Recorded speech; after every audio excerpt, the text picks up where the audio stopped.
Hello, teacher besties. Welcome back to Childcare Unlocked, where we talk about all things education, from childcare to college. I'm your host, Amira Mone, and today we are going to be talking about sickness. Okay, sickness and the sickness policy in specifically childcare. How sickness affects everyone. Okay, so usually toddlers. I personally have toddler ones turning to 2. So they are usually very playful, touchy-feely. So all your toddlers is going to be spreading germs like wildfire. They be touching stuff, they be touching each other, they be licking stuff and putting stuff in their mouth. So germs is definitely going to be a top thing that's going to go around. It's something that you should definitely just have in the forefront of your mind, whether you're dropping off children and you're a parent of the center or you're a teacher of the center. So sickness affects everyone. Okay, so once one child has it, most likely the whole class is going to get it. Most likely the whole class is going to get it, or at least one other child. But most likely the whole class will get whatever that's going around. Okay, so your hand, foot, and mouth, your sneezing, your coughing, your pink eye, all the things, right, is going to go around and it's going to spread quickly. So be ready to sanitize, first of all. And families, okay? So usually when the family is notified that, hey, your child has these symptoms, this is going around, it's hard, okay? It's definitely hard, especially now in this economy where everybody gotta work, okay? Everybody gotta work. I can't miss no days. I need all my money, okay? All my money. But once one child has it, we cannot house sick children. Okay? We cannot house sick children. I understand that you have to work, but we cannot house sick children. So most likely they are called to come and pick up their child. But for other families, when their child has it, is that's why it's so important to come and get your child at a reasonable time, so it doesn't have time to spread too quickly, because you don't know who in other families have like underlying illnesses. So like grandparents or even parents, cousins, whoever that lives in the same household under that same child that goes to the center, like, can spread and often make their illness even worse because they have underlying illnesses. So it's very important to come and get your child at a reasonable time, so not everybody's families can be negatively affected, possibly, right? And teachers, right? How does sickness affect teachers? If you have a child that goes to the same center that you teach at, most likely they'll get it too, okay? Because it just depends on siblings and which room they're in, and it is a whole lot, okay? It's a whole lot, and it's possible that the teachers might get sick and then give that to the child. So it's just a lot of telephone of who lives with who, what is going on, what's going around, and just keep your immune system up. Okay, just keep your immune system up, because it really affects everybody when sickness goes around. Keep your immune system up. Try to do your vitamins, and as soon as you feel something, figure it out. Get you some tea, some Robitussin, some something, because sickness affects everybody in the child care system. Everybody, okay? And don't nobody like getting sick. Take your vitamins. Okay, take your vitamins. So the reality of being sick at a child care center. Okay, I personally have 12 in my room with 3 teachers, and I'm the third. So the snotty noses and the coughs usually isn't made too much big of a deal. we can let that slide. But once it start being hand, foot, and mouth outbreak, pink eye outbreak, scabies outbreak, those type of things, then it's lockdown, sanitizing, making sure certain areas is wiped down constantly after every use, all the things, right? Because once it start hitting those type of sicknesses, it's over. Because a lot of children and families and parents get affected differently. So the reality is crazy. Germs is spreading like wildfire because everybody's in each other's room. Everybody's moving this way, that way, touching, licking, putting stuff in your mouth. It's gonna spread. But it's just the point of not being selfish and making sure that you can take your child out when they get sick, because we cannot house sick children, because we are trying to stop the sickness and not just let it fester with the people that haven't caught it yet, right? So being sick takes a toll on the teachers, okay? It takes a toll on the teachers physically and mentally, okay? Because physically, one, we're trying not to get sick, and we're trying not to bring the sickness back into our homes, right? So, and mentally, have you ever been around 12 sick toddlers? You still have to comfort them. You still have to engage and play with them. You still have to change them. You still have to have very much so intimate, hand-to-hand engagement with each toddler throughout the whole day, with trying to still keep yourself as sick-free as possible. So sometimes that is very difficult dealing with toddlers, because they're gonna be up and down, round and round, coughing, sneezing, snot. You gotta wipe snot. You gotta do this, like it for 8 hours. For 8 hours, I haven't eaten. I gotta pee. It's a lot. It's a lot. But at the end of the day, we love our babies. And we're not gonna just be like 6 feet. We're not gonna do that. So it definitely makes the day a lot longer than a normal day when you're dealing with sick toddlers, or toddlers that just don't feel good. Some are teething, some are just have a cough, or a runny nose, or a scratch, or whatever it is. It just makes the day 10 times longer, because they want to be coddled and they want to be hugged and stuff. And between you trying to comfort them, you also try not to get yourself sick. Like I said, it's a lot of ducking and dodging, zigzag type thing, right? But at the end of the day, we still gonna take care of them. How it impacts children's learning and classroom dynamic. So especially with the toddler 1s, toddler 2s, the classroom dynamic definitely changes, because one, you're not around every child at one time. So usually they're used to being around 12 children at one time.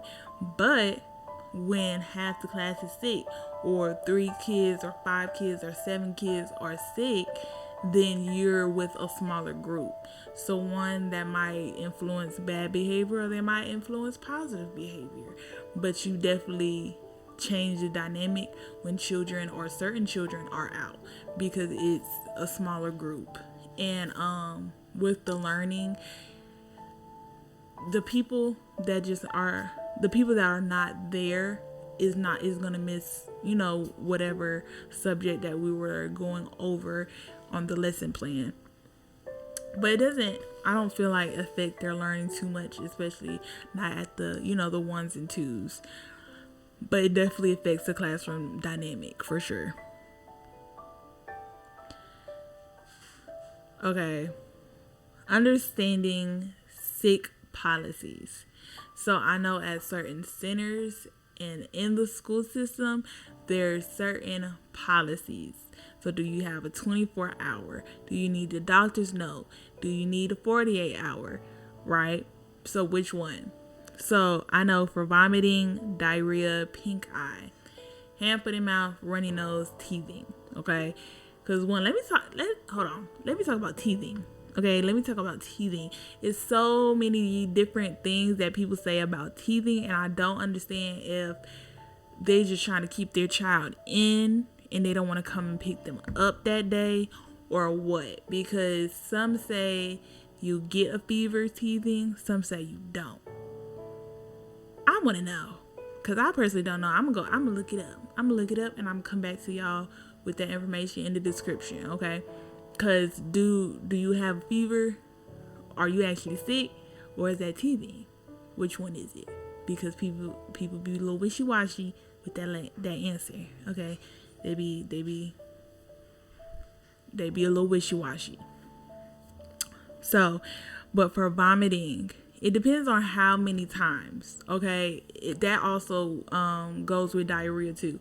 It depends on how many times. So if they have runny diarrhea back to back to back, 24. If you had it still can go from 24 to 48, but it depends. It just depends, and it depends on who you're talking to. Also in admin, it depends, because you can get a 24, but in or a 48 for diarrhea, but it has to be back to back and it has to be runny. It has to be back to back and it has to be runny. So like 9, then 10, then 11 type thing. You feel me? It got to be back to back, because either that, they just gonna be like, they just pooped. Can't send them home because they pooped. Sorry. Vomiting, it also depends on how many times they did, but they can get a 24 for just vomiting once. Pink eye, until the symptoms are done, so it could be up to a week at least. Hand, foot, and mouth,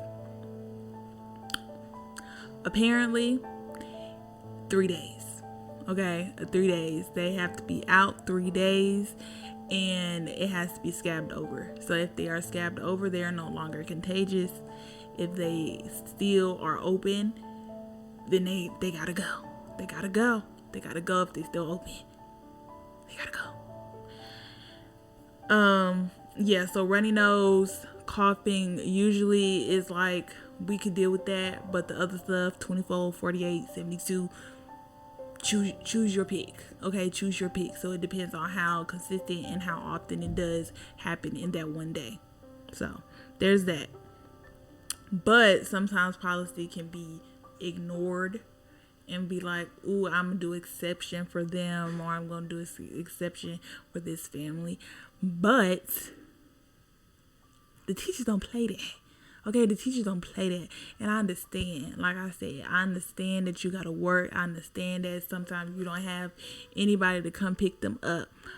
But we cannot house sick children, because that is now affecting other children that was not sick at first. And then it is affecting us. It's affecting us. You just gotta come get your child. I am so sorry. I'm so sorry.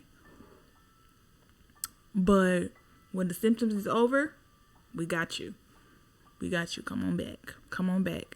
Because there is gray areas though in sickness, because especially during the seasons. So if it's your spring, your summertime, specifically spring, do they have allergies? Because I know I have allergies, and I be taking Zyrtex and Allegra, Benadryl, all the things. So it just depends. So it is a gray area for allergy season for cough and runny nose. Parents medicating before the child comes to school. What did they have? Because y'all be trying not to tell us what they had. What did they have if they got to be medicated? Okay. It is fine to medicate your child before they come. but be honest and communicate with your teachers on what they have, because once that medicine wears off, most likely their behavior changes, and it be from a 2 to a 10 as soon as that medicine wears off. So just be honest and communicate what's really going on, please, so we can know how to act accordingly, and we know like what's going on with your child, and we just don't assume it's something, totally to the left, right?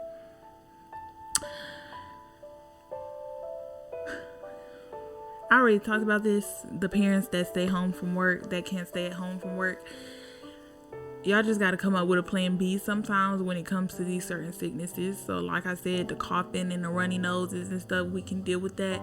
But when it comes to these outbreaks of pink eye and hand, foot, and mouth and other contagious sicknesses, you got to come up with a plan B, because we're trying to sanitize and we're trying to stop the sickness from keep going, consistently throughout like weeks, because nobody wanted to stay home. We have to sanitize. Okay, we have to sanitize as soon as a case comes. We are sanitizing. We are on our hands and knees, wiping these floors, wiping these cabinets, these tables, these desks, these counters, all the things, the toys, like everything got to go in the Zono. Everything got to be sanitized.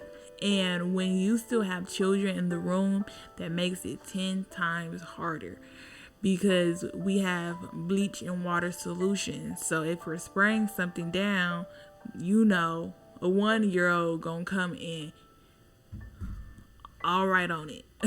All right on it. So we can't sanitize when the child is still in the room. So it does make the day go longer, but we are trying to get rid of this sickness. We are trying to catch it. Where is it? Okay, where is it? So there's that. We just have to be honest. Okay, just be honest in the communication. We just have to be honest in the communication when we're talking to our teachers, just so we know how to move accordingly throughout the day with your child.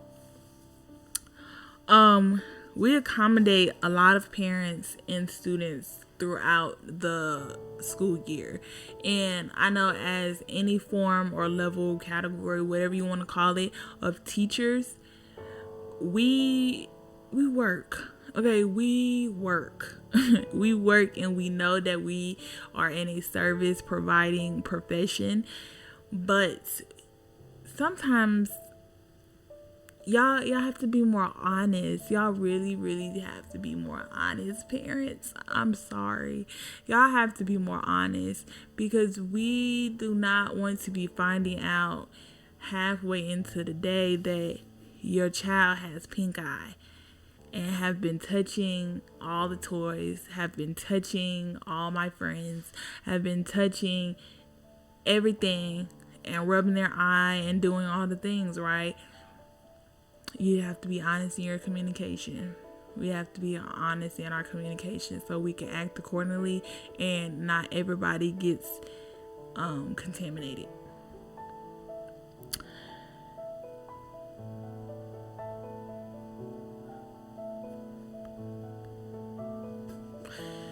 Let's talk about what needs to change. Okay, what needs to change? I think the parents need to be more on the same wavelength as the teachers. Like, let's be on the same head. Okay, same head, because we both want the best for your child at the end of the day. But we can't be selfish and risking other people's health just because you can't pick up your child, or you don't have anybody to pick up your child when a sickness is discovered. So we just have to be more honest, more open in communicating what's going on with the child pertaining to sickness, because we will wipe down, we will love on, we will learn, we will do all the things, but we don't want to get sick either. We don't want to miss work either. Okay. And for my teachers, when sickness goes on, take your sick days. Take your sick days, because not all the time we can push through the sickness and go through a whole day with multiple children in the room sick. Like, that depletes our energy, and it depletes our patience too. So please create you as positive as an environment as possible when teaching, okay, in any level. Create you a positive environment. So if that means taking you a sick day because you are sick and you cannot function being that level of sick, take your sick day. Okay, we cannot help the children if we cannot help ourselves. Take your sick day. Take it. Take it. Take it. Take it. Take it. Take it. And keep a record of symptoms and communicate with the parents and or admin, because sometimes it could be allergies and you thinking it's a cold, or it could be your eyes just watering and you think it's pink eye. You know, so it could be something that you don't even think, or it could be nothing. You never know, but just keep a record of your symptoms and communicate with admin and parents on what's going on with the child throughout the day. Also, have a plan B for your sick days. Okay? Have a plan B for your sick days. For parents, okay? Please, we are not lying to you when we say that your child is sick. And most likely, you know, but it's okay. But trust the teachers when we say that your child is not well. I promise you, we only want the best for your child. So if they are lounging around and their behavior is not normal, we know, because we've seen them. We've been consistent in their behavior, and we know when it's like little Johnny don't seem, like himself. He's usually very upbeat. He's very lively, jumping, running, doing all the things. And now all of a sudden he's laying down. He's calm. He's sitting down. He's laying his head down. So it's like, it's definitely a behavior change, and we definitely notice it. So please don't think that we're lying to you when we say that your child is not well. He's not well. Take him to the doctor. We're not lying.